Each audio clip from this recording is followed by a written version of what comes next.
Hello students. देखो last class तक हमने हमारे चैप्टर एटॉमिक स्ट्रक्चर के अंदर हमने क्या पढ़ लिया था। हमने स्पेक्ट्रम की बात की थी, हमने हाइड्रोजन के स्पेक्ट्रम की बात की थी, हमने जो नॉर्मल स्पेक्ट्रम को हमने डिफाइन किया था। जो स्पेक्ट्रम होता है वो दो टाइप का होता है, एक तो एब्जॉर्प्शन, एक एमिशन स्पेक्ट्रम। ठीक है, उसके कुछ पार्ट्स भी होते हैं जिसमें कंटिन्यूस, डिसकंटिन्यूस था, और लाइन स्पेक्ट्रम और बैंड स्पेक्ट्रम था। ठीक है, फिर हमने introduction of hydrogen spectrum start किया था, जहाँ पर हमने कुछ पॉइंट्स लिखे थे कि हाइड्रोजन का इलेक्ट्रॉन ऊपर जाता है एनर्जी को एब्जॉर्ब करके, और वो वहाँ क्या होता है, अनस्टेबल होता है। अनस्टेबल कितने टाइम के लिए? 10⁻⁻8 सेकेंड्स तक वो ऊपर रुकता है और वहाँ से फिर नीचे आ जाता है। ठीक है, तो ऊपर भेजना हमारा काम है।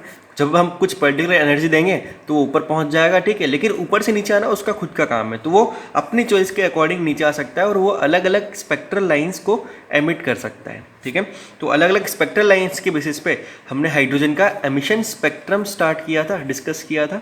ठीक है, अब उसमें अलग अलग टाइप की सीरीज लाइंस होती हैं, जैसे कि जो सबसे पहले डिस्कवर किसने किया था, बामर ने। ठीक है, लेकिन स्टार्ट हम यहाँ से करते हैं, जो कि ये Lyman series, Balmer series, Paschen series bracket, Pfund and Humphrey. ठीक है, लाइमन, बामर, पाश्चन ब्रैकेट, पीफंड और हमफ्री, ये कुछ सीरीज होती हैं, कुछ नाम है साइंटिस्ट के जिन्होंने इन सीरीज लाइंस को डिस्कवर किया था। ठीक है, अब एक इंपॉर्टेंट चीज़ भाई आपको ये याद होना चाहिए, भाई भले ही आपको एक इंस्टेंट याद ना आए लेकिन आप एक सीक्वेंस में तो याद रख ही सकते हो ना। बताओ, अगर आपसे कोई बोले कि बताओ कौन सी सीरीज की ग्राउंड स्टेट n=4 है, तो n=4 बताओ, लाइमन, बामर, पाश्चन, ब्रैकेट, यानी कि ब्रैकेट सीरीज का n क्या है, ग्राउंड स्टेट क्या है, 4 है। बोलो सही है, बात समझ में आ गई होगी। तो ये आपको डायरेक्टली याद रहनी चाहिए, बहुत इंपॉर्टेंट है ना, आपको कन्फ्यूजन ना हो, इस वजह से आप इसको क्या रख लो, पहले ही याद रख लो। ठीक है, फिर हमने इनके स्पेक्ट्रल रीजन डिस्कस किया था हमने इसका। तो जो लाइमन सीरीज का स्पेक्ट्रल रीजन होता है वो अल्ट्रावायलेट होता है, बामर का जो होता है वो क्या होता है, विजिबल होता है, इसका इंफ्रारेड होता है, इसका भी इंफ्रारेड होता है, इसका भी इंफ्रारेड, और इसका फार इंफ्रारेड में आता है। ठीक है भाई, जो फाइनल स्टेट है वो तो फिक्स है सबका, इनिशियल स्टेट, उससे जो सुपर वाले स्टेट्स होते हैं। मेरे ख्याल से यहाँ तक तो क्लियर होगा। अब हम मूव करते हैं आगे, इसी को हम कंटिन्यू करने वाले हैं। ठीक है, अब आप देखें कुछ इंपॉर्टेंट पॉइंट्स। भाई बताओ, अगर आपसे किसी भी सीरीज़ के लिए ये पूछ लिया जाए कि बताओ सीरीज़ की सबसे पहली लाइन कौन सी है, तो देखो बताओ आप सबसे पहली लाइन किसको बोलोगे। बताओ, जैसे कि लाइमन सीरीज़ है, लाइमन सीरीज़, ठीक है, लाइमन सीरीज़ की बताओ इतनी सारी लाइन्स है ना, बहुत सारी लाइन्स है, बताओ सबसे पहली लाइन कौन सी है। ठीक है, तो ध्यान रखना सबसे पहली लाइन कौन सी है, जो जस्ट ऊपर वाले लेवल से आ रही होगी। ठीक है, जैसे कि आपका लाइमन का ग्राउंड स्टेट यानी कि फाइनल स्टेट जो है वो n=1 है, तो पहली लाइन कौन सी होगी, जो n=2 से आ रही होगी। ठीक है, तो ध्यान रखना जो जस्ट ऊपर वाले लेवल से आती है उसको हम बोलते हैं फर्स्ट लाइन। ठीक है, तो बताओ इसी हिसाब से जब आप करोगे तो ये हो जाएगी सेकेंड लाइन, ये हो जाएगी थर्ड लाइन, बोलो सही है, ये हो जाएगी फोर्थ लाइन, ऐसे वो तो चलता जाएगा। बोलो सही है। ऐसे ही बताओ बामर सीरीज़ के लिए बताओ फर्स्ट लाइन कौन सी है, जो जस्ट उसके ऊपर वाले लेवल से आ रही है, तो ये बामर सीरीज़ की फर्स्ट लाइन, ये सेकेंड लाइन, ठीक है, और ये क्या हो जाएगी थर्ड लाइन। ठीक है, और लास्ट लाइन कौन सी होगी, जो इनफाइनाइट से आ रही है। मेरे ख्याल से बात समझ में आ रही होगी। ठीक है, ऐसे ही आप इन सबके लिए डिफाइन कर सकते हो। ठीक, अब देखो ये तो एक पॉइंट हो गया कि फर्स्ट लाइन सेकंड लाइन क्या होती है, लेकिन कभी कभी क्वेश्चन में वो फर्स्ट लाइन सेकंड लाइन ना बोल के वो आपको बोल देता है alpha line, beta line, gamma line. ठीक है, तो एक इंपॉर्टेंट चीज़ ये है कि ये भी आपको पता होना चाहिए कि अल्फा लाइन, बीटा लाइन का मतलब क्या है, क्योंकि जनरली कुछ लोगों को नहीं पता होता है। तो ध्यान रखें, फर्स्ट लाइन को हम क्या बोलते हैं, अल्फा लाइन। ठीक है, आप साथ में लिखते चलना। सेकेंड लाइन को हम क्या बोलते हैं, बीटा लाइन। ध्यान रखना, सेकेंड लाइन को हम क्या बोलते हैं, बीटा लाइन। थर्ड लाइन को हम क्या बोलते हैं, गामा लाइन। ठीक है, तो बस यहाँ तक है, और फोर्थ को भी हम बोल सकते हैं डेल्टा, लेकिन मतलब ज़रूरत नहीं है, अल्फा बीटा गामा तक की हमें पता होना चाहिए, बाकी के लिए हमें टेंशन नहीं लेनी है। ठीक है, इतना भी नहीं पूछेगा वो, बस इन टर्म्स का हमें पता होना चाहिए, ये चीज़ इंपॉर्टेंट है। Alpha line, beta line, gamma line, alpha beta gamma, first second third. ठीक है, ऐसे सबके लिए ऐसा है, सबके लिए फर्स्ट लाइन अल्फा लाइन होगी, सेकेंड लाइन बीटा लाइन होगी। ठीक है, एक पॉइंट तो ये हो गया कि आपको ये ध्यान रखना चाहिए कि फर्स्ट लाइन अल्फा लाइन है, सेकेंड लाइन बीटा लाइन है, थर्ड लाइन गामा लाइन है। ठीक है, अब इसके अलावा हम और भी चीज़ें डिस्कस करते हैं। देखें,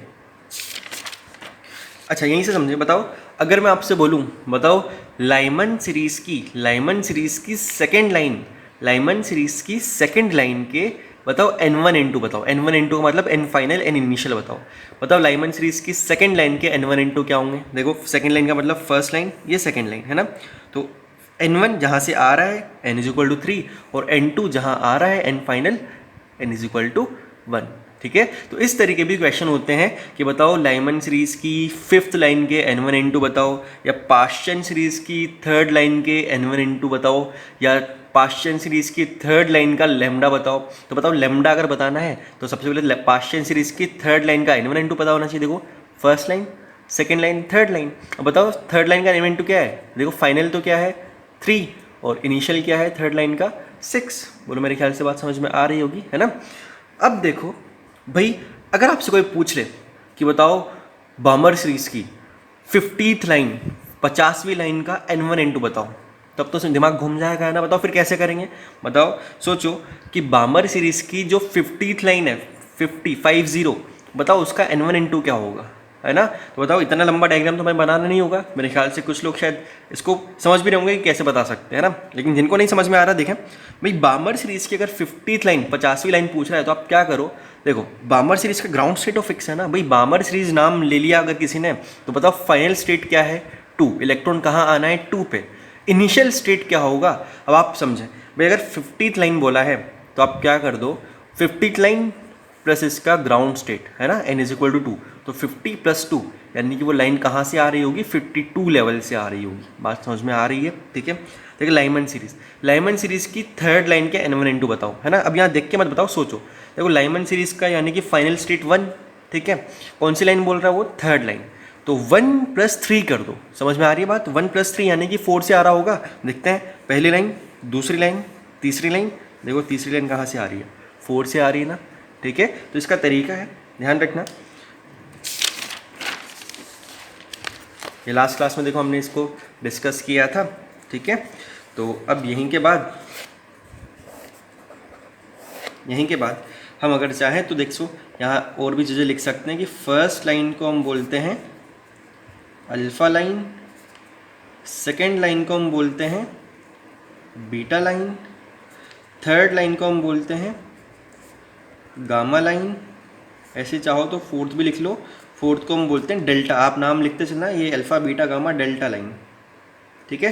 तो एक तो पहली चीज़ तो ये हो गई, ठीक। और जो पहली लाइन है वो जस्ट ऊपर से आती है, ठीक है, ये भी पता होना चाहिए। जो पहली लाइन है वो जस्ट ऊपर से आएगी, इनफाइनाइट वाली नहीं होगी।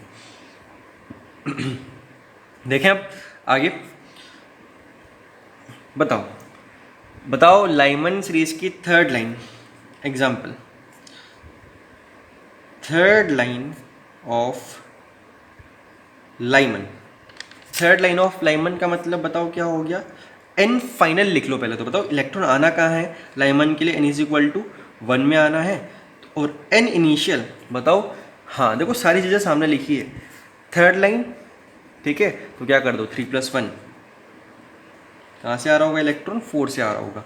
फिर से देखें example, 25th line of bracket, 25th line of bracket. अब सबसे पहले क्या करना है, फाइनल भाई ब्रैकेट देखो काउंट करो, लाइमन बामर पाश्चन ब्रैकेट यानी कि 4। तो फाइनल स्टेट हो, तो फाइनल स्टेट क्या है 4। मतलब इनिशियल क्या हो जाएगा, क्या कर दो 25 + 4 क्या हो जाएगा 29 हो जाएगा। मेरे ख्याल से बात समझ में आ रही होगी। और जैसे ही आप अगर n फाइनल n इनिशियल या n1 n2 भी इनको बोल सकते हैं, जैसे अगर आप ये बता दोगे तो बताओ आपके पास लेमडा भी निकाल सकते हो, और आप उसके बाद जो क्या कहते हैं वेव नंबर भी निकाल सकते हो, न्यू बार भी निकाल सकते हो, ठीक है। चले कॉपी करें फटाफट से इस चीज़ को, फिर हम आगे मूव करते हैं। देखें चलो अब मूव करते हैं अपने अगले टॉपिक पे, इसी में है, इसी से रिलेटेड है। देखें maximum and minimum wavelength, maximum and minimum wavelength. देखें क्या है मैक्सिमम और मिनिमम वेवलेंथ का मतलब। भाई सपोज आपसे क्वेश्चन पूछा, भाई देखो हर एक लाइन की कुछ ना कुछ वेवलेंथ होगी, किसी भी सीरीज़ की कोई सी भी लाइन ले लो उसकी कुछ ना कुछ वेवलेंथ होगी। तो आपसे पूछा जा रहा है कि बताओ बामर सीरीज़ की मैक्सिमम वेवलेंथ वाली लाइन कौन सी है ना। अब बताओ कोई लाइन का नंबर थोड़ी दिया है, यहाँ तो बस उसने बोल दिया कि मैक्सिमम वेवलेंथ क्या होगी या मिनिमम वेवलेंथ क्या होगी। तो देखें समझे क्या करना है भाई, देखो मैक्सिमम और मिनिमम, भाई दो ही कंडीशन हो सकती है, या तो मैक्सिमम इनफाइनाइट वाली लाइन होगी या जस्ट ऊपर वाली, मतलब जो भी शेल बोला गया है उसके जस्ट ऊपर वाली, यानी कि पहली लाइन होगी या लास्ट लाइन होगी। भाई मैक्सिमम और मिनिमम का मतलब क्या हो गया कि किसी भी सीरीज़ की या तो पहली लाइन की बात होगी या फिर लास्ट लाइन की बात होगी ना, वहीं से मैक्सिमम मिनिमम डिफाइन हो सकता है। तो देखें कैसे फाइंड करेंगे, समझना बहुत आसान है, बस एक बार कॉन्सेप्ट को क्लियर कर लें तो आपको आगे तक कभी दिक्कत नहीं आएगी। ये मान लिया हमने n इज इक्वल टू क्या है, इन्फिनिटी, और एक ये हमारा जो भी शेल बोला जा रहा है, सपोज ये हमारा n फाइनल, ठीक है।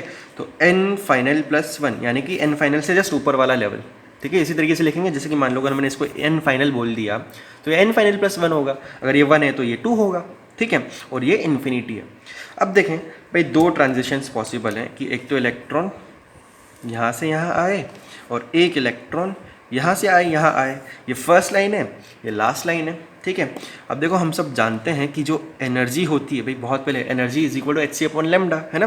तो एच सी अपॉन लेमडा यानी कि लेमडा की क्या होती है, इन्वर्सली प्रोपोर्शनल होती है। बोलो बात समझ में आ रही है ना। यानी कि लेमडा ज़्यादा तो एनर्जी क्या होगी कम, या यहाँ पर हम गैप की बात करें तो गैप क्या होगा कम। अब आप समझें, बताओ आपको सबसे ज़्यादा एनर्जी का गैप यानी कि डेल्टा ई यहाँ मिलेगा या डेल्टा ई आपको सबसे ज़्यादा कहाँ होगा, मतलब मिनिमम डेल्टा ई कहाँ होगा और मैक्सिमम डेल्टा ई कहाँ होगा। बताओ अगर आप डिफरेंस की बात करो तो देखें आपके पास दो लेवल्स हैं, है ना, दो लेवल्स, एक तो एक जस्ट ऊपर वाला और एक इनफाइनाइट वाला। बताओ एनर्जी का मैक्सिमम डिफरेंस कहाँ मिलेगा। देखो आप खुद भी देख पा रहे हो, ये डिफरेंस एनर्जी का मैक्सिमम होगा और जस्ट ऊपर वाले से डिफरेंस एनर्जी का, दोनों के बीच का एनर्जी लेवल का डिफरेंस क्या होगा, ये मिनिमम होगा और ये क्या होगा, मैक्सिमम होगा। बोलो इसके बीच में चाहे कितने भी लेवल्स आए, इससे तो ज़्यादा ही होंगे और इससे तो कम ही होंगे, ठीक है। तो बताओ ये हो गया डेल्टा ई मिनिमम गैप और ये हो गया डेल्टा ई मैक्सिमम। देखो मेरे ख्याल से बात समझ में आ रही है, ठीक है। अब देखो अगर डेल्टा ई मिनिमम तो बताओ लेमडा क्या होगा, इन्वर्सली, यानी कि बताओ इस लाइन पे, इस लाइन का लेमडा क्या होगा, मैक्सिमम, और इस लाइन का डेल्टा ई मैक्सिमम तो इस लाइन का लेमडा क्या होगा, मिनिमम। देखो कुछ समझ में आया, बहुत आसान है ना। देखो इसी पे बेस्ड वो क्वेश्चन पूछता है कभी कभी कि बताओ पाश्चन सीरीज का लेमडा मैक्सिमम बताओ। अब बताओ लेमडा मैक्सिमम तो रटने की जरूरत नहीं है भाई, अगर भूल भी जाओ ना तो समझो लेमडा मैक्सिमम कहाँ होगा, जहाँ डेल्टा ई मिनिमम होगा, और डेल्टा ई मिनिमम भाई एनर्जी का डिफरेंस मिनिमम कहाँ होगा, जस्ट ऊपर वाले शेल से तो मिनिमम होगा, ठीक है। तो मतलब जस्ट ऊपर वाले से जो हमारा ग्राउंड शेल है, जो भी हमारा फाइनल स्टेट है, वो वाली लाइन के बारे में बात करनी है, ठीक है। तो देखें ये मेरे ख्याल समझ में आ गया होगा। तो देखें समझें, एक एग्जाम्पल के थ्रू इसको सॉल्व करते हैं। क्वेश्चन है कैलकुलेट, इसको कॉपी कर लेना, calculate lambda maximum and lambda minimum for hydrogen atom. Calculate lambda minimum and lambda maximum for hydrogen atom in Lyman series. बोल रहा है कि लाइमन सीरीज में एक हाइड्रोजन एटम के लिए बताओ लेमडा मिनिमम और लेमडा मैक्सिमम की वैल्यूज़ क्या होंगी। तो फटाफट से देखो दिमाग चलाओ, है ना, फटाफट से दिमाग चलाओ। जब लेमडा मैक्सिमम की बात हुई यानी कि एनर्जी का डिफरेंस क्या होगा, मिनिमम, और एनर्जी का डिफरेंस मिनिमम यानी कि देखो लाइमन सीरीज भाई बताओ, अब बहुत आराम से बता सकते हो। बताओ फाइनल क्या होगा, लाइमन का फाइनल यानी कि ग्राउंड स्टेट क्या होता है, जहाँ आना 1, और इनिशियल क्या होगा, बताओ डेल्टा ई मिनिमम यानी कि जस्ट ऊपर वाले से आ रहा होगा, जस्ट ऊपर वाले से आ रहा होगा, यानी कि कहाँ से आ रहा होगा, 2 से। तो लेमडा मैक्सिमम के लिए तो ये हमारा n1 n2 है, और बताओ लेमडा मिनिमम के लिए बताओ डेल्टा ई क्या होगा, मैक्सिमम। बताओ एनर्जी का मैक्सिमम डिफरेंस कहाँ से मिलेगा, किसी भी सीरीज के लिए एनर्जी का मैक्सिमम डिफरेंस इनफाइनाइट से मिल सकता है। बताओ लाइमन सीरीज तो फाइनल तो हमारा 1 है, और बताओ इनिशियल मतलब इलेक्ट्रॉन कहाँ से आ रहा होगा, इन्फिनिटी से आ रहा होगा। ये आपके अगर n1 n2 हो गए तो आप रिडबर्ग इक्वेशन लगाओगे और क्या निकाल लोगे, आप लेमडा निकाल लोगे। तो देखें सॉल्यूशन तो है ही। तो देखिए लेमडा मैक्सिमम, तो सबसे पहले करो 1 upon lambda max is equal to r, मतलब हाइड्रोजन एटम तो z², 1 अपॉन क्या था, एन इनिशियल। बताओ एन इनिशियल क्या है, बता सकते हो ना, एन इनिशियल लेमडा मैक्सिमम के लिए क्या है, 2 माइनस 1 अपॉन, बताओ कहाँ आना है, 1 पे आना है उसको, बोलो सही है। ये आपका लेमडा मैक्स के लिए कैलकुलेशन हो जाएगी। तो 1 upon lambda maximum is equal to r 1/4 minus 1, तो 1/λ मैक्स इज इक्वल टू, ये हो जाएगा देखो 1 माइनस 4 तो 3/4, तो ये माइनस का आएगा तो मोड लगा लेना, ठीक है। और जब आप इसको कैलकुलेट करोगे तो lambda maximum is equal to 4/3r। देखो आ गया लैम्डा मैक्सिमम, ठीक है। लैम्डा मैक्सिमम आपके पास क्या आ चुका है, 4/3r। बताओ क्या इसी तरीके से आप 1/λ मिनिमम के लिए अप्लाई करोगे, तो बताओ r z² यानी कि 1 का स्क्वायर 1/n इनिशियल। भाई इनिशियल अब कौन है बताओ, मिनिमम के लिए इलेक्ट्रॉन को कहाँ से आना है, इन्फिनिटी से आना है, तो इन्फिनिटी का स्क्वायर माइनस बताओ फाइनल स्टेट आना कहाँ पर है, 1 पर, उसका स्क्वायर, तो 1/λ minimum is equal to r। ये देखो क्या हो जाएगा 0 माइनस 1, क्या हो गया ये, lambda minimum is equal to क्या आ गया 1/r। भाई माइनस को मैंने क्या कर दिया, मोड लगा के सॉल्व कर लिया, और ये देखो आपके पास ये क्या हो गए, आपके आंसर्स हो गए हैं। देखो बहुत आसान है लैम्डा मिनिमम और लैम्डा मैक्सिमम को कैलकुलेट करना, या फिर जैसे कि वो आपसे बोल दे कि बताओ बामर सीरीज़ की फिफ्थ लाइन की वेवलेंथ बताओ, तो भी आप कैलकुलेट कर सकते हो, बहुत आसान है, ठीक है। फटाफट से इसको कॉपी करो, फिर मैं आपको एक होमवर्क दूंगा, आपको ट्राई करना है घर पर। कर लिया, चलें एक आपके लिए होमवर्क मैं दे रहा हूँ आपको, ट्राई ज़रूर करना उसको, अगली क्लास में उसको डिस्कस करेंगे। होमवर्क रहेगा आपको, उसका सॉल्यूशन आपको क्या करना है पता ही आपको सेंड करना है उसको सॉल्व करके। तो देखें क्वेश्चन, देखो आपको बोल रहा है कि कैलकुलेट वेव नंबर, क्या होता है new bar, calculate wave number for fourth line, calculate wave number for fourth line of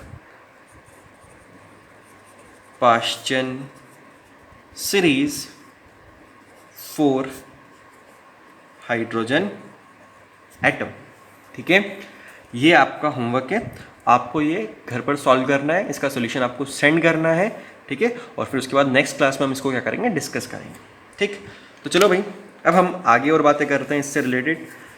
देखें देखो शॉर्टेस्ट और मैक्सिमम वेवलेंथ हो चुकी है ना।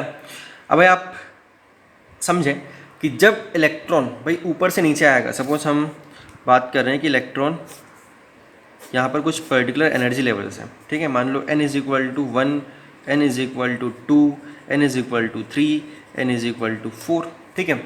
देखो समझो कि मान लो इलेक्ट्रॉन को आपने 1 से कहाँ भेज दिया, 4 पर भेज दिया, ठीक है। ये काम आपका था, आप एनर्जी दे के इसको कहाँ भेज दोगे, 4 पे भेज दोगे। लेकिन बताओ जब इलेक्ट्रॉन ऊपर से क्या आएगा, नीचे आएगा, तो बताओ उसके तो अपने तरीके हैं ना, चाहे वो 4 से डायरेक्ट 1 पे आ जाए, या 4 से 2 पे आए, फिर 2 से 1 पे आए, या 4 से 3 पे आए, 3 से 2 पे आए, 2 से 1 पे आए, बोलो सही है। तो अगला जो हमारा फॉर्मूला है वो फॉर्मूला है नंबर ऑफ स्पेक्ट्रल लाइन्स का, ठीक है। तो number of spectral lines, number of spectral lines, ठीक है, नंबर ऑफ स्पेक्ट्रल लाइन्स। देखें जो सबसे पहला हमारा फॉर्मूला है ये है total number of spectral lines, total number of spectral lines मतलब कि जितने भी तरीके से वो आ सकता है, जितने भी ट्रांजिशन वो कर सकता है, जैसे कि मैंने बताया ना आपको अभी 4 से 3, 3 से 2, 2 से 1, तो ये हर एक जितना भी तरीका ना उसको हम एक स्पेक्ट्रल लाइन कहेंगे, ठीक है भाई। जितने सपोज 4 से 3 आया तो एक लाइन मिलेगी, 3 से 2 आया तो एक और लाइन मिलेगी, ठीक है। तो total number of spectral lines क्या होती है, उसका एक फॉर्मूला होता है n2 minus n1 plus 1 upon 2। देखो बहुत आसान formula, n2 minus n1 plus 1 upon 2, n2 जहाँ से आ रहा है, ठीक है, और n1 जहाँ आ रहा है, ठीक। अब देखें एग्जाम्पल, देखो बहुत आसान है भाई, आपसे बोल रहा है कि इलेक्ट्रॉन 5 से कहाँ आ रहा है, 5 से आ रहा है कहाँ पर, 2 पर। तो बताओ टोटल लाइन्स, है ना, शॉर्ट फॉर्म में क्वेश्चन को लिख रहा हूँ, total number of spectral lines पूछ रहा है आपसे। तो देखो क्या करोगे सॉल्यूशन, भाई total number of spectral lines n2 minus n1, बताओ कहाँ से आ रहा है, 5 से, तो 5 से 1, n2 minus n1 plus 1 upon 2।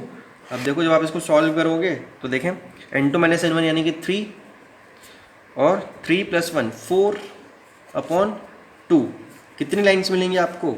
6 total lines. जितनी 6 टोटल लाइन्स का मतलब ये कि कितनी पॉसिबिलिटी, जितनी भी पॉसिबिलिटी है ना, ये 6 जितनी पॉसिबिलिटी है उसके हिसाब से हमें 6 लाइन्स मिलेंगी यहाँ पर टोटल, ठीक है। अब वो जितनी पॉसिबिलिटी का मतलब ये है कि चाहे वो 5 से 1 कूद रहा हो, चाहे 5 से 2 कूद रहा हो, ठीक है, जितने भी तरीके से वो कूद रहा है ना, वो सबके सब इसमें काउंट हो जाएंगे, ठीक है। समझ में आ रही है बात? तो देखें, अगर आप चाहें तो मैं आपको बता भी सकता हूँ 6 लाइन्स कौन सी होंगी। देखिए समझना, ये 5 4 3 2 2 तक बोला है, ठीक है। देखो ये हो गया n = 5, ये हो गया n = 4, n = 3 और ये n = 2। देखो 5 से 2 पे आने के कितने तरीके हो सकते हैं, आप खुद दिमाग लगाओ।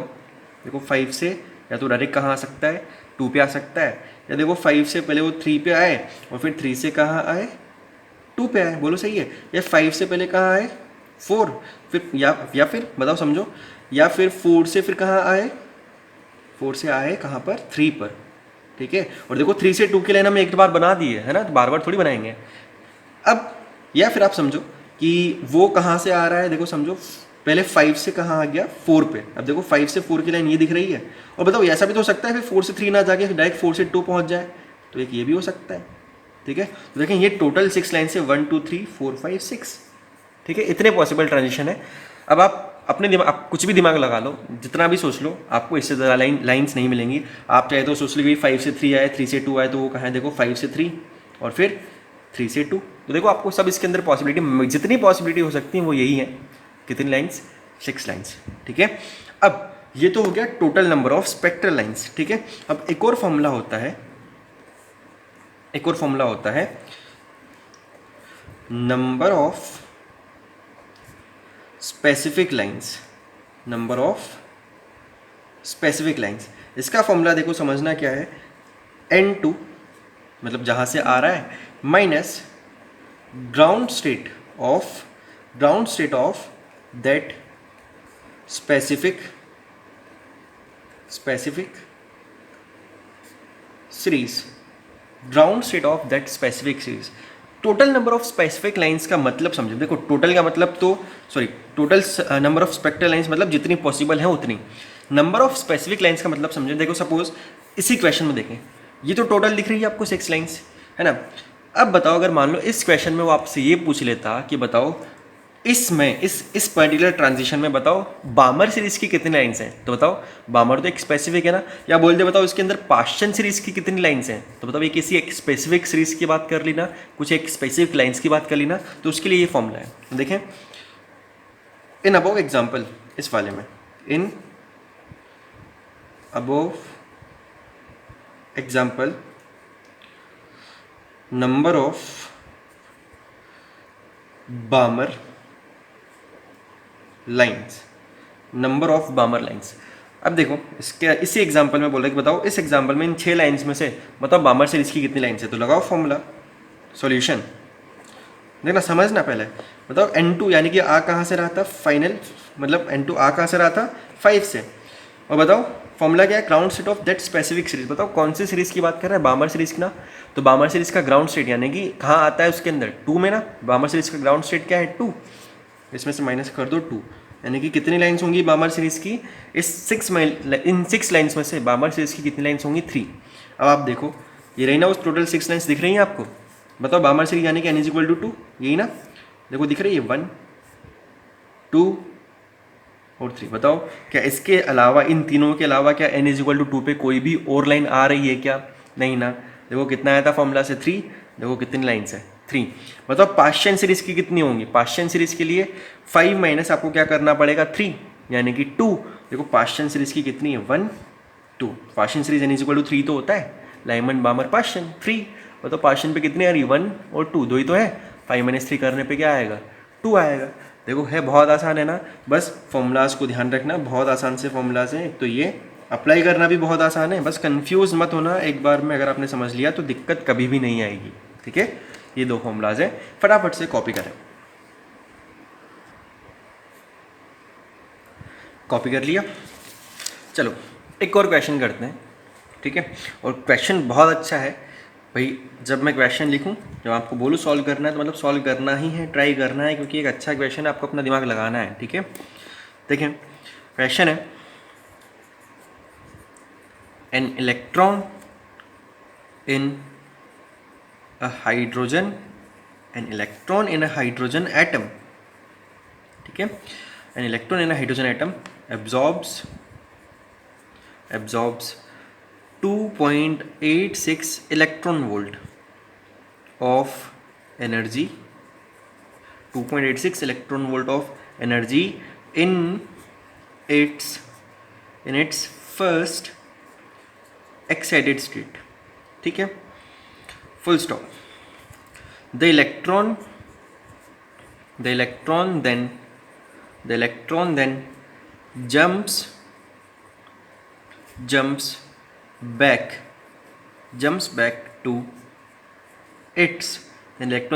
to its ground state, full stop. Calculate the total number of lines which are present in the visible region. देखिए ये आपका क्वेश्चन है, अच्छा क्वेश्चन है, ट्राई जरूर करना, बैठे नहीं रहना मेरे सॉल्व करने के लिए, ठीक है, बहुत अच्छा क्वेश्चन है, ट्राई करें, दिमाग लगाएं।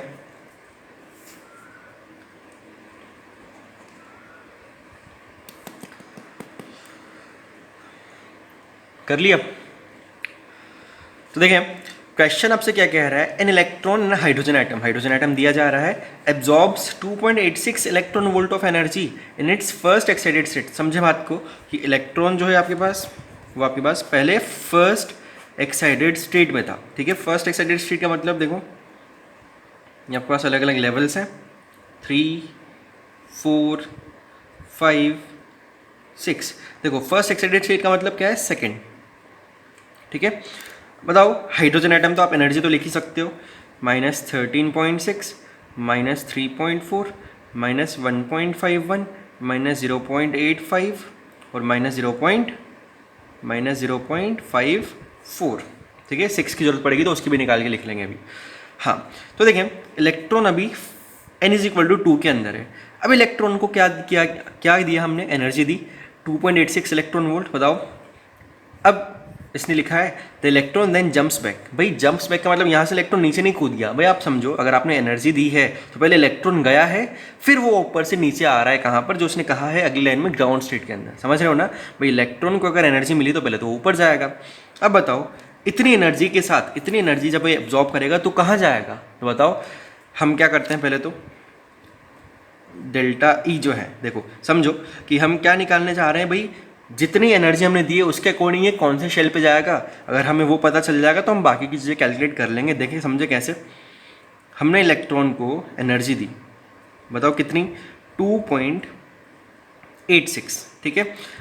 बताओ आप इस एनर्जी में, अभी इलेक्ट्रॉन के पास इतनी एनर्जी है ना सेकेंड शेल में, उसमें अगर आप इतनी ऐड करोगे तो देखो आपने ऐड कर दिया इसके अंदर -3.4 के अंदर, तो बताओ इस हिसाब से इसकी जितनी एनर्जी हो जाएगी ये वहाँ पहुँच जाएगा। तो जब आप इसको सॉल्व करोगे देखो आपके पास ये आएगा -0.54 इलेक्ट्रॉन वोल्ट, है ना।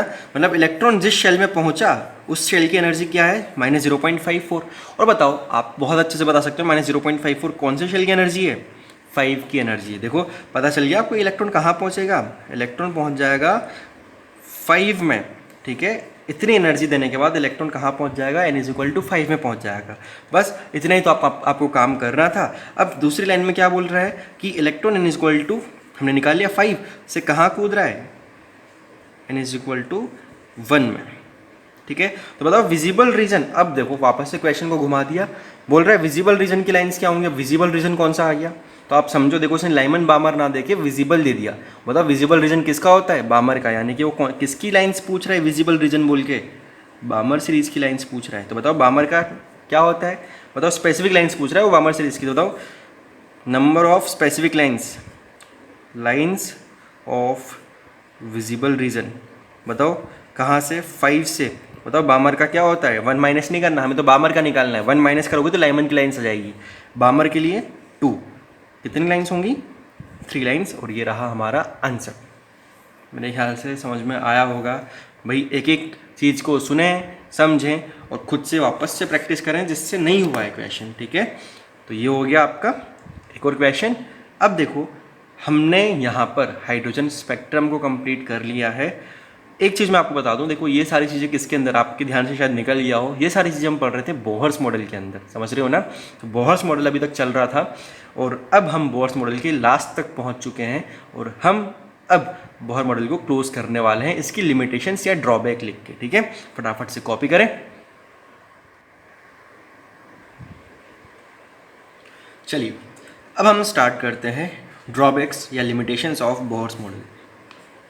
Limitations of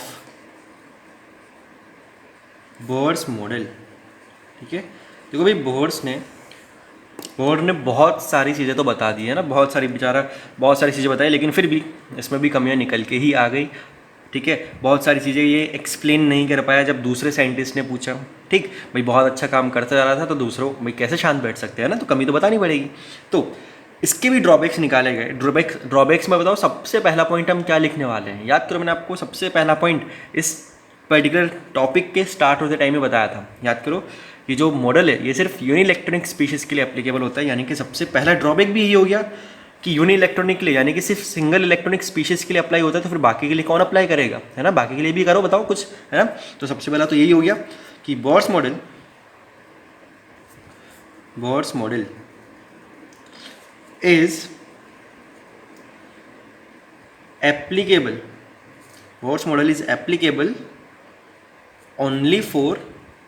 Bohr's model is applicable only for single electronic species,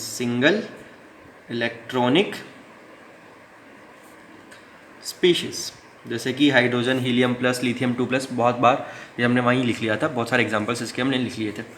दूसरा पॉइंट, अब देखो इसका जो दूसरा लिमिटेशन है भाई वो क्या है, आप समझना कि एक याद करो, हमने एक स्पेक्ट्रम चीज़ पढ़ी थी। स्पेक्ट्रम पता ही आपको, है ना। एक स्पेक्ट्रम तो ठीक है, एक स्पेक्ट्रम भी है, ठीक। एक और, उससे पहले मैं आपको एक और चीज़ बता रहा हूँ। याद करो, बोहर ने एक एंगुलर मोमेंटम को क्वांटाइज किया था। याद करो, जिसको मैंने बोला था बोहर्स क्वांटाइजेशन। उसने बोला था कि इलेक्ट्रॉन सिर्फ उन्हीं ऑर्बिट्स में रिवॉल्व कर सकता है जहाँ का एंगुलर मोमेंटम h/2π का क्या है, मल्टीपल है। याद करो, mvr = nh/2π। बताओ, ये तो सब उसके क्या थे, पॉस्टुलेट्स है ना। इसका कोई उसके पास एक्सप्लेनेशन था नहीं था। तो दूसरा, वाई एंगुलर मोमेंटम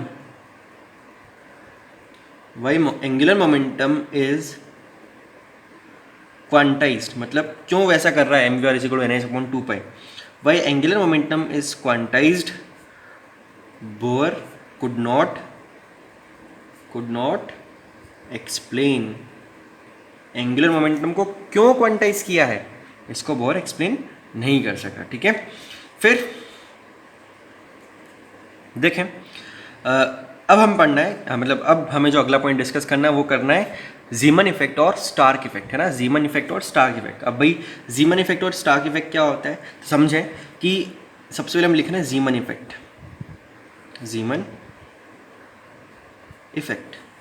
जीमन इफेक्ट क्या है, समझें। Splitting of spectral lines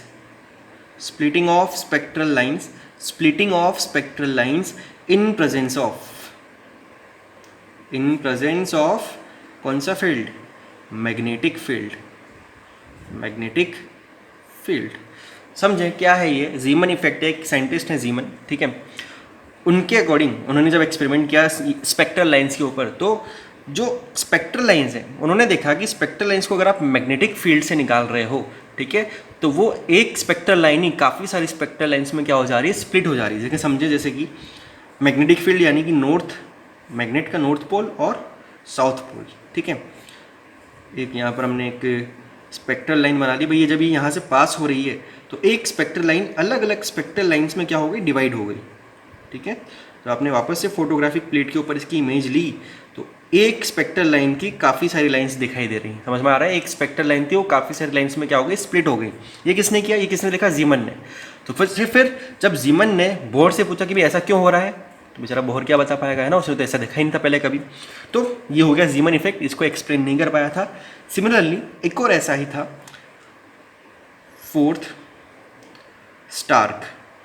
Stark effect. ध्यान रखना ये टोनी स्टार्क नहीं है आपका एवेंजर्स, ठीक है, ये दूसरा है स्टार्क इफेक्ट। ठीक है, स्टार्क इफेक्ट क्या है? Splitting of spectral lines in presence of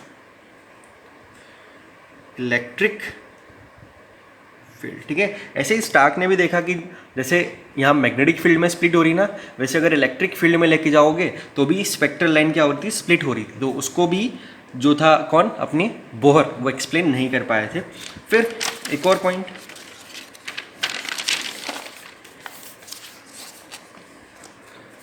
देखें एक और पॉइंट भाई, अगला जो पॉइंट है आप समझें खुद से कि कौन सा पॉइंट है, fourth fifth.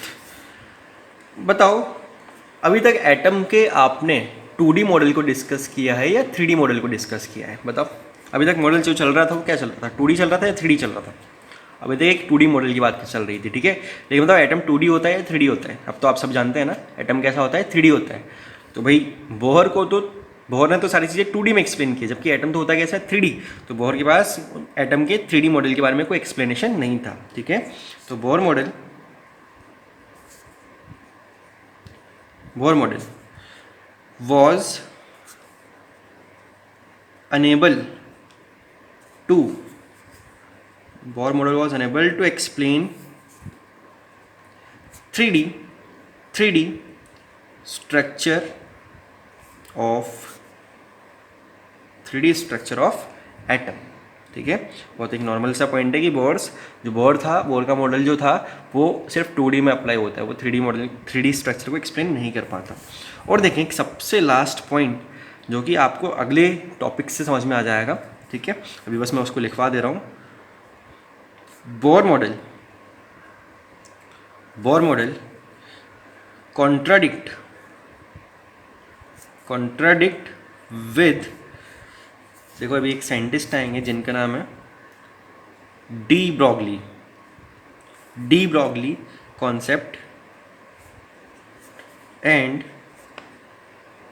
Heisenberg uncertainty principle, ठीक है। Bohr model contradict with de Broglie concept and Heisenberg's uncertainty principle, ठीक है। अब देखो ये क्या आ गया, ये पॉइंट क्या आ गया, तो ये पॉइंट तो आपको अब समझ में आएगा जब हम बोहर मॉडल को एंड करेंगे और डी ब्रॉगली मॉडल स्टार्ट करेंगे। फिर डी ब्रॉगली के बाद हम किसको डिस्कस करेंगे, हाइजेनबर्ग्स अनसर्टेनिटी प्रिंसिपल को डिस्कस करेंगे, ठीक है। तो फटाफट से इन दोनों पॉइंट्स को भी आप क्या करें, कॉपी करें।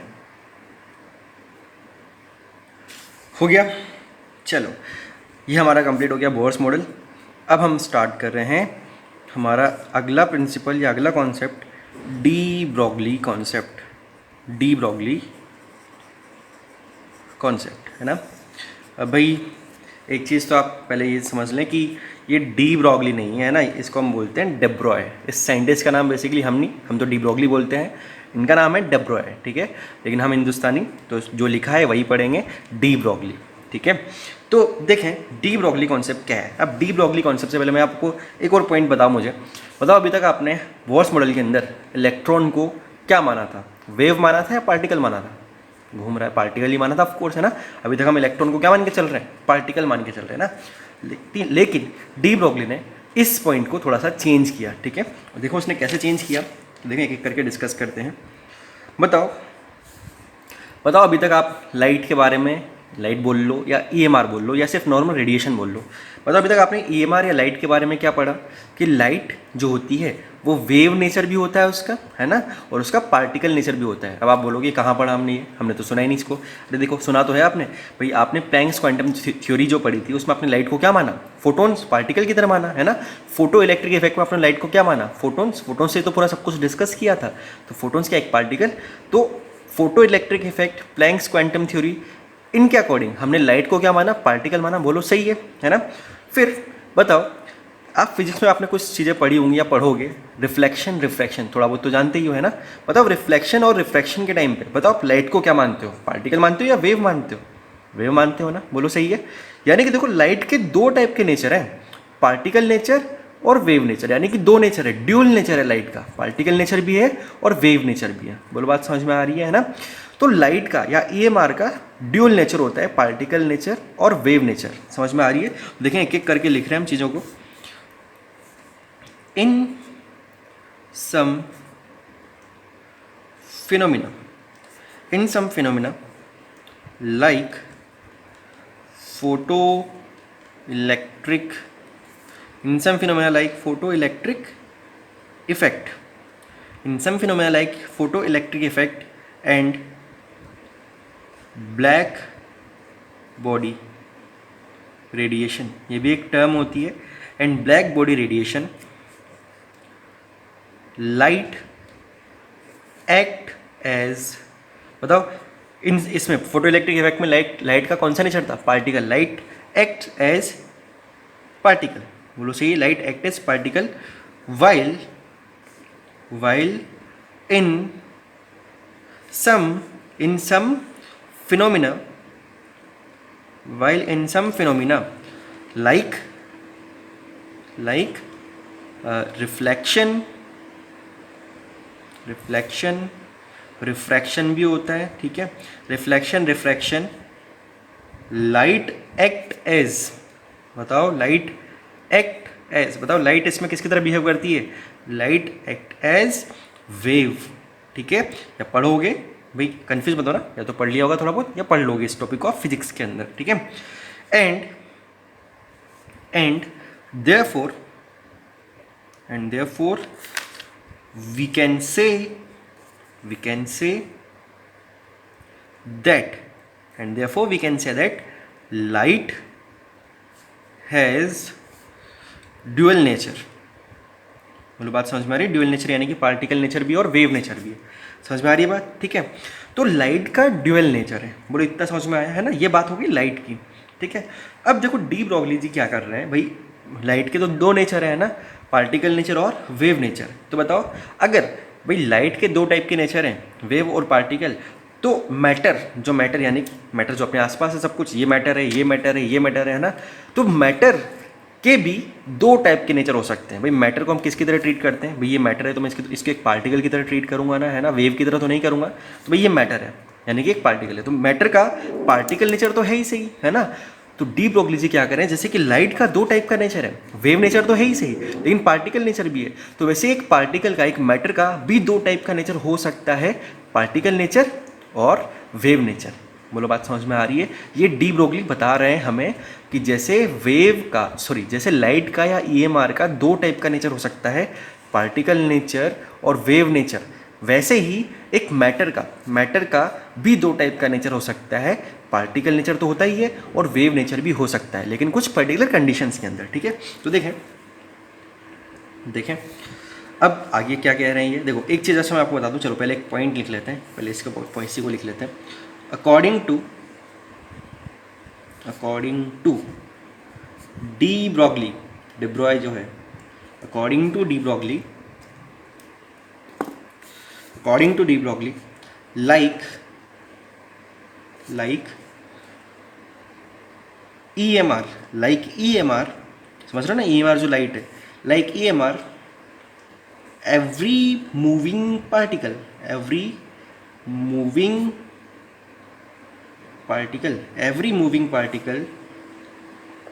exhibit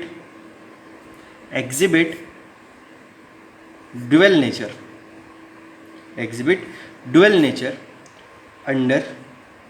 under specific conditions. ठीक है, बोलो बात समझ में आ रही है। जैसे EMR जो है उसका ड्यूल नेचर होता है, वैसे किसी पार्टिकल का भी ड्यूल नेचर होता है ना, मैटर भी बोल सकते हो। ठीक है, तो ये हो गई बात। फिर भाई पार्टिकल, मैटर का पार्टिकल नेचर तो है ही, लेकिन उसका वेव नेचर भी होगा। तो ध्यान रखना, जो वेव नेचर है, तो वेव नेचर के लिए लिखा जा रहा है wave produced by particle. Wave produced by particle is known as matter wave और de Broglie wave। बात समझना, क्या कहना है कि भाई पार्टिकल का पार्टिकल नेचर तो हमें दिख ही रहा है ना, लेकिन समझो जब ये पार्टिकल मूव कर रहा होगा ना, तो पार्टिकल तो है ही, लेकिन साथ में इसके साथ एक वेव भी हो गया ना, इसका वेव नेचर भी है। मतलब समझ रहे हो, ये पार्टिकल ऐसे ऐसे भी चल रहा है, जब ये पार्टिकल इस तरफ चल रहा है तो इसके अंदर एक वेव भी है इस तरीके से, है ना। लेकिन आप बोलोगे कहाँ है भाई, दिख तो रही नहीं है ना, तो उसकी बात करेंगे, समझ रहे हो। लेकिन जो वेव है उस वेव को हम बोलेंगे मैटर वेव। ठीक है, जो मैटर के साथ जो वेव एसोसिएटेड है, ठीक है, तो उसको हम बोलते हैं मैटर वेव या फिर डी ब्रॉगली वेव। ठीक, एक बहुत छोटे से एग्जांपल से समझा रहा हूँ, एग्जांपल से मतलब इसी के लिए पॉइंट है। देखो सपोज कोई इलेक्ट्रॉन अगर मूव कर रहा है ना, बात तो यहाँ इलेक्ट्रॉन की होनी है हमारे चैप्टर के अंदर। ठीक है, तो देखो भाई बात क्या है, समझो कि जब ये इलेक्ट्रॉन इस तरफ मान लो मूव करेगा, तो देखो ये इस तरह से, ये सपोज इस तरफ जा रहा है, ये इस तरीके से। ठीक है, तो पार्टिकल नेचर तो इसके साथ है ही, साथ ही साथ इसके साथ कौन सा नेचर भी होगा इसका साथ एक वेव भी होगी। समझ रहे हो, जब ये इस तरफ जा रहा है तो ये वेव भी इस तरह की चल रही होगी, जैसे जैसे ये जाता जाएगा वेव भी इसके साथ चल रही होगी। समझ में आ रही है बात। ठीक है, तो पहले तो आप कुछ इन चीज़ों को कॉपी करें, फिर मैं और आगे इसके बारे में बताऊंगा आपको। कॉपी करें, तो क्लियर हो गया यहाँ तक। अब आप समझें इसके आगे। अब देखो भाई, एक इंपॉर्टेंट चीज़ आपको यहाँ तक क्लियर हो गई होगी कि इलेक्ट्रॉन को अभी तक पार्टिकल माना जा रहा था, पार्टिकल तो अभी भी माना जा रहा है, लेकिन ये भी बोला जा रहा है कि जब इलेक्ट्रॉन का पार्टिकल नेचर, जब इलेक्ट्रॉन मूव करेगा तो उसके पार्टिकल नेचर के साथ उसकी एक वेव नेचर भी होगी, इसके साथ एक वेव भी एसोसिएट होगी। ठीक है, अब देखो डी ब्रॉगली ने दिमाग लगाया है ना, समझना। डी ब्रॉगली ने क्या दिमाग लगाया कि भाई एक पार्टिकल के पास पार्टिकल नेचर भी है और वेव नेचर भी है, तो उसने क्या किया, उन दोनों नेचर को क्या कर दिया, एसोसिएट कर दिया, मिक्स कर दिया। समझना भाई, एक पार्टिकल की जो कैरेक्टरिस्टिक होती है, वो होती है उसका मोमेंटम। ठीक है, ध्यान रखना, जब एक पार्टिकल मूव करता है तो उसकी जो कैरेक्टरिस्टिक प्रॉपर्टी होती है वो होती है मोमेंटम, जिसको हम P से डिनोट करते हैं, और जिसका फॉर्मूला होता है m into v, mass into velocity. Momentum का फॉर्मूला होता है मास इंटू वेलोसिटी। देखो पार्टिकल, और दूसरा नेचर कौन सा है उसके पास, वेव नेचर। ठीक है, और एक वेव की बताओ, ये तो आप पढ़ ही रहे हो, बताओ एक वेव की एक इंपॉर्टेंट कैरेक्टरिस्टिक प्रॉपर्टी क्या होती है, उसकी वेवलेंथ। ठीक है, वेवलेंथ, और वेवलेंथ को किससे दिखाते हैं, लैम्डा से। ठीक है, तो डी ब्रॉगली ने क्या किया कि उसके पार्टिकल नेचर और वेव नेचर को क्या कर दिया, एक दूसरे से मिक्स कर दिया ना, एक मिक्स करके एसोसिएट करके एक रिलेशन दे दिया P और लैम्डा के बीच में। देखिए वो रिलेशन क्या है। डी ब्रॉगली ने बोला कि जो पार्टिकल मूव कर रहा है उसके साथ जो वेवलेंथ एसोसिएटेड है, वो वेवलेंथ मोमेंटम के क्या होती है, इन्वर्सली प्रोपोर्शनल होती है। ठीक है, और जब प्रोपोर्शनल हटेगा तो क्या आ जाएगा, एक कांस्टेंट आया क्या, H/P, और H जो है यहाँ पर वापस से क्या है, ये प्लैंक्स कांस्टेंट। ठीक है, वो बात समझ में आ रही है। डी ब्रॉगली ने क्या किया, वेवलेंथ और मोमेंटम को एक दूसरे से क्या कर दिया, एसोसिएट कर दिया। ठीक है, एसोसिएट कर दिया, तो देखो इसका एक और अब ये फॉर्मूला आ गया, एक और लिख सकते हो, H/ मोमेंटम का फॉर्मूला क्या, H/mv, जहाँ m क्या है, मास ऑफ पार्टिकल, और v क्या है, वेलोसिटी ऑफ पार्टिकल। ठीक है, मेरे ख्याल से यहाँ तक बात क्लियर हो गई होगी।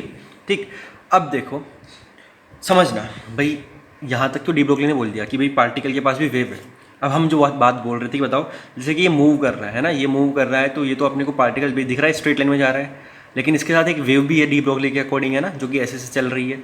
लेकिन बताओ कहाँ दिख रही है, नहीं दिख रही ना, है ना। तो उसका रीज़न क्या है, या फिर समझ लो कि जैसे कि हम जब भी हम चलते हैं, ठीक है, तो हम पार्टिकल तो हैं सीधे सीधे चल रहे हैं, लेकिन डी ब्रोगली के अकॉर्डिंग हम ऐसे भी चल रहे हैं, नाचते हुए चल रहे हैं, है ना। तो देखो क्यों हमें वो नेचर, यानी कि क्यों हमें हमारा वेव नेचर दिखाई नहीं देता है, या क्यों हमें इनका वेव नेचर दिखाई नहीं दे रहा है, उसका रीज़न समझेंगे हम एक क्वेश्चन के थ्रू। देखें, एक क्वेश्चन लिखते हैं, एक नहीं बल्कि दो क्वेश्चंस लिखेंगे। पहले पहला लिखते हैं, लिखें find de Broglie, find de Broglie wavelength, find d Broglie wavelength of a moving ball, of a moving ball with 100 meter per second and having mass 6.63 ग्राम। ठीक है, एक क्वेश्चन आपको दिया हुआ है, ठीक है, फटाफट से इसको सॉल्व करें। देखें, ट्राई करें आप, इसकी क्या निकालनी है आपको, डी ब्रोगली वेवलेंथ यानी कि लैम्डा निकालनी है। भाई क्वेश्चन में जो टर्म्स दी जा रही है उनको समझें। डी ब्रोगली वेवलेंथ का मतलब लैम्डा निकालना है। अच्छा, ये क्या दिया है, देखो मीटर पर सेकंड किसकी यूनिट होती है, वेलोसिटी की। तो देखो उसने वेलोसिटी नहीं लिखा है ना, तो ध्यान दें यूनिट्स बहुत इंपॉर्टेंट है, मैंने पहले भी कहा हुआ है। और ये क्या दिया हुआ है, इसका मास। देखिए लैम्डा इज इक्वल टू क्या होता है, h/mv। अप्लाई करूँ 6.626 इंटू 10⁻⁻34 जूल सेकेंड, ठीक है, अपॉन मास कितना है 6.63। लेकिन बताओ कि ये सही है ऐसे, नहीं ना, ये तो ग्राम्स में, इसको हमेशा ऐसा यूनिट में रखना है यानी कि किलोग्राम्स में, इंटू 10⁻³ किलोग्राम। एंड वेलोसिटी तो सही है, कितनी है, मीटर पर सेकेंड में, ऐसा यूनिट है। जब आप बताओ इसको सॉल्व करोगे तो इससे मैं इसको कैंसिल कर रहा हूँ, ये हो जाएगा -1, तो ये आ रहा है लगभग 10⁻, हाँ एग्जैक्ट आ रहा है 10⁻33, क्या आएगा देखो मीटर्स आएगा, है ना, बोलो सही है। अब 10⁻33 मीटर, इस बॉल के साथ जो वेवलेंथ एसोसिएटेड है ना, वो वेवलेंथ क्या है 10⁻33, मतलब इतनी सी, बताओ कितनी सी वेवलेंथ है, दिखाई दे रही है आपको, 10⁻33 मीटर्स, कितना छोटा हो जाएगा, इतनी छोटी उस वेव की क्या है वेवलेंथ है, बताओ। ये तो एक छोटी सी बॉल थी जिसका मास था 6.63 ग्राम्स और 100 मीटर पर सेकंड की स्पीड से ट्रैवल कर रही है, उसकी वेवलेंथ इतनी आई है। बताओ हमारा तो मास कितना है ना, हमारा तो कितना मास है, बताओ हमारी जो वेवलेंथ होगी, बताओ क्या बहुत कम होगी क्या, मतलब समझ रहे हो, जब हम चल रहे हैं तो हमें पार्टिकल नेचर तो दिखना ही है ऑफकोर्स। हमारे साथ एक वेव भी है, लेकिन वो वेव हमें दिखाई क्यों नहीं दे रही है, क्योंकि उसकी वेवलेंथ क्या है, बहुत कम वेवलेंथ है उसकी, इतनी कम कि हम देख भी नहीं सकते ना, ऑब्जर्व भी नहीं कर सकते उसको। चलो ये पहला क्वेश्चन हो गया। दूसरा क्वेश्चन देखें, दूसरा क्वेश्चन क्या है, ऐसा ही क्वेश्चन लेकिन एक हैवी पार्टिकल के लिए, सॉरी हैवी तो हो गया। देखें, find de Broglie, find d Broglie wavelength, find d Broglie wavelength of electron with 10⁻⁶ meter per second with 10⁻⁶ meter per second velocity। ठीक है, चलें फटाफट से ट्राई करें, आंसर सही निकालना है, बहुत ध्यान से करना है, ट्राई करें। कर लिया, देखें भाई वापस से lambda is equal to h/p या फिर बोल लो mv, वापस से क्या रखनी है, वैल्यूज़ रखनी है, यानी कि 6.626 इंटू 10⁻34 अपॉन, बताओ मास यानी किसका मास, इलेक्ट्रॉन का मास, बताओ किस में, ग्राम में या किलोग्राम में, 9.1 इंटू 10⁻31 किलोग्राम, और वेलोसिटी 10⁻⁶, ये पहले से SI में है।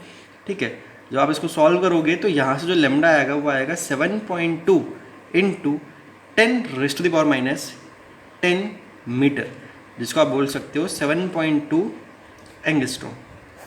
ठीक है, देखो यहाँ पर lambda is equal to 7.2 into 10⁻10 metres है, या फिर 7.2 एंगस्ट्रॉम है, जो कि एक मतलब हमें तो आंखों से नहीं दिखेगी, लेकिन हमारे इंस्ट्रूमेंट्स के थ्रू तो देखी जा सकती है। ठीक है, लेकिन बताओ ये इतनी छोटी कि बताओ इसके लिए बहुत अल्ट्रा माइक्रोस्कोप की जरूरत पड़ी है ना, मतलब हमें दिखने की तो बात छोड़ो ही, सही बोलो सही है। यानी कि एक इलेक्ट्रॉन के लिए वेवलेंथ जो है वो एक ठीक ठाक आ रही है ना, लेकिन एक पार्टिकल के लिए वेवलेंथ बहुत कम है भाई। अब इलेक्ट्रॉन को हमें देखना थोड़ी है, इलेक्ट्रॉन तो ऑलरेडी बहुत छोटा है, ठीक है।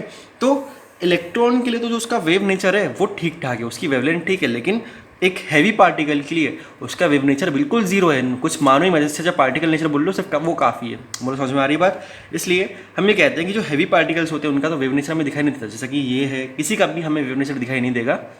वेव नेचर किसका दिखाई देगा? बहुत स्मॉल पार्टिकल्स का जो बहुत स्पीड से चल रहे हैं। बोलो समझ में आ रही है बात। जिनका मास बहुत कम है, जिनकी स्पीड बहुत ज़्यादा है। समझ में आ रही है बात। मतलब सिर्फ मास फैक्टर भी नहीं है, स्पीड भी बहुत बड़ा फैक्टर है। बोलो सही है, ठीक है। तो यहाँ से हम कंक्लूड कर रहे हैं इसको। देखो, from above two example it is बोल सकते हैं कॉन्क्लूडेड या क्लियर, कॉन्क्लूडेड दैट लैम्डा यानी कि वेवलेंथ associated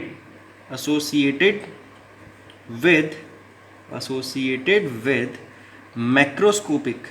अब भाई मैक्रोस्कोपिक पार्टिकल्स, मैक्रोस्कोपिक का मतलब होता है बड़े particles. Macroscopic particles like car, football, बहुत सारे एग्जांपल्स है ना। मैक्रोस्कोपिक पार्टिकल्स इज ये वाला है ना, इज बताओ क्या आ रही है? नेग्लिजिबल आ रही है ना, नेग्लिजिबल, ठीक है। क्या लिखा हमने? Associated with macroscopic particle is negligible as we can say या neglect, as we can neglect wave nature of these particles। बोलो सही है, ठीक है। however in case of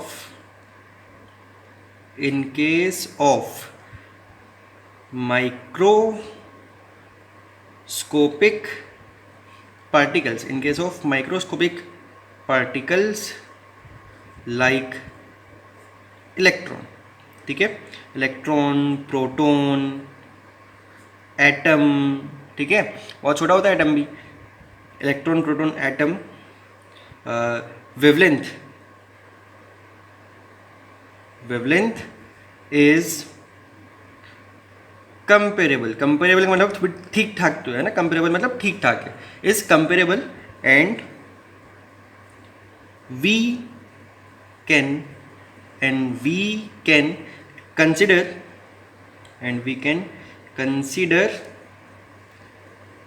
its wave nature, ठीक है।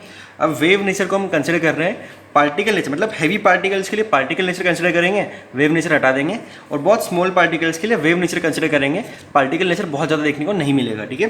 And we can consider wave nature and neglect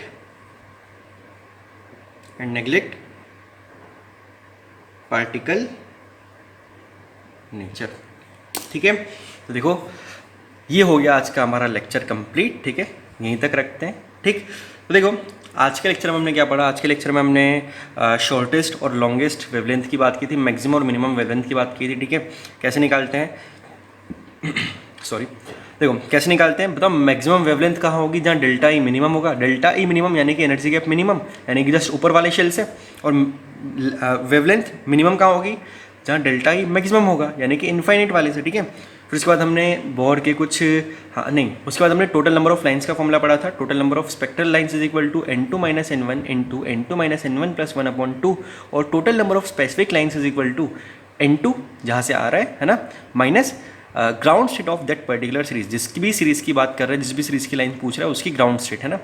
फिर हमने कुछ न्यूमेरिकल्स किए और हमने स्टार्ट किया बोर की लिमिटेशंस के बारे में, ठीक है। बोर्स की लिमिटेशन क्या है कि सिंगल इलेक्ट्रॉनिक स्पीशीज़ पे एप्लीकेबल होता है, और बोर के जो MVR = NH/2π को एक्सप्लेन नहीं कर पाता है, जीमन इफेक्ट, इस स्टार के इफेक्ट को एक्सप्लेन नहीं कर पाया, एटम के 3D मॉडल को एक्सप्लेन नहीं कर पाया, और डी ब्रोगली प्रिंसिपल के साथ क्या करता है? कॉन्ट्राडिक्ट करता है। मेरे ख्याल से अब समझ में आया होगा आपको कि कॉन्ट्राडिक्ट कैसे बोल रहे हैं, क्योंकि डी ब्रोगली इलेक्ट्रॉन को वेव मान रहा है और बोर इलेक्ट्रॉन को पार्टिकल मानता है ना। यहीं से बहुत मेजर डिफरेंस क्रिएट होने लगेगा हमारे आगे के चैप्टर में, ठीक है। तो हमने बात कर ली कि डी ब्रोगली का कॉन्सेप्ट क्या है कि भाई पार्टिकल का या मैटर का भी ड्यूअल नेचर होता है, पार्टिकल और वेव नेचर दिखाई देता है बहुत ही माइक्रोस्कोपिक पार्टिकल्स के लिए, ठीक है, और पार्टिकल नेचर हम देखते हैं मैक्रोस्कोपिक पार्टिकल्स के लिए। बोलो सही है, ठीक है। तो यहाँ तक हमने लिख लिया, यहाँ तक हमने कंप्लीट कर लिया। ये यहाँ तक की चीज़ें आपको क्लियर होनी चाहिए, दिमाग में बिठा लेना आप कि अब इलेक्ट्रॉन पार्टिकल नहीं है, क्या है, वेव है, ठीक है। इसी चीज़ को कंसिडर करते हुए हम आगे मूव करेंगे हमारे अगले लेक्चर में, ठीक, और डी ब्रोगली को ही आगे कंटिन्यू करेंगे, फिर आ जाएंगे हम हाइजेनबर्ग पे, ठीक है। तो चलिए रिवाइज करें, प्रैक्टिस करें, न्यूमेरिकल्स की प्रैक्टिस करें, होमवर्क दिया उसको ट्राई करें, सेंड करें उसको सॉल्व करके। हम मिलते हैं नेक्स्ट क्लास और यहाँ से आगे कंटिन्यू करते हैं।